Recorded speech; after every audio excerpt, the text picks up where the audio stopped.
വായനാശീലം വളർത്തുവാൻ സംസ്കാര വായനശാല ജന്മമെടുത്തു. പെരുമ്പടപ്പിൽ ആരംഭിച്ച വായനശാലയുടെ ഉദ്ഘാടനം PMNC bank president MS Shobhithan ഉദ്ഘാടനം ചെയ്തു. ഒഴിവു സമയങ്ങളിൽ യുവാക്കളെ ആധുനിക സുഖസൗകര്യങ്ങളുടെ പുറകെ വലിച്ചെടുക്കുന്ന ഈ കാലഘട്ടത്തിൽ ഭാവി തലമുറയുടെ ഉന്നമനം കാംക്ഷിച്ചുകൊണ്ട് പെരുമ്പടപ്പിൽ സംസ്കാര വായനശാല തുറന്നു പ്രവർത്തനം ആരംഭിച്ചു. പെരുമ്പടപ്പ് VN പുരുഷൻ ഹാളിൽ നടന്ന ചടങ്ങ് PMC bank president MS Shobhithan ഉദ്ഘാടനം ചെയ്തു. കൂട്ടായ ഒരു പ്രവർത്തനത്തിലൂടെ അത് പൂർത്തിയാക്കി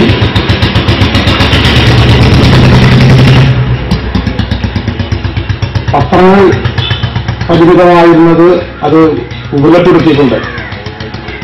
അദ്ദേഹം 7ഓളം പത്രങ്ങൾ ഉള്ള തരത്തിലേക്ക് ഇതിനെ ഉയർത്തിയതിന്റെ പിന്നിൽ തീർച്ചയായിട്ടും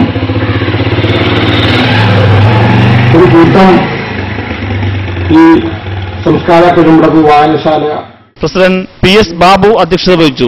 AM Muhammad Shareef, doctor Raphael Teddy, PH Haris, VN Subramanian, Binil Kumar, CP Francis, AA Siyad, Madhuri Kunjumon, KA Joseph, Anil Anandan എന്നിവർ പ്രസംഗിച്ചു. News bureau Palluruthy.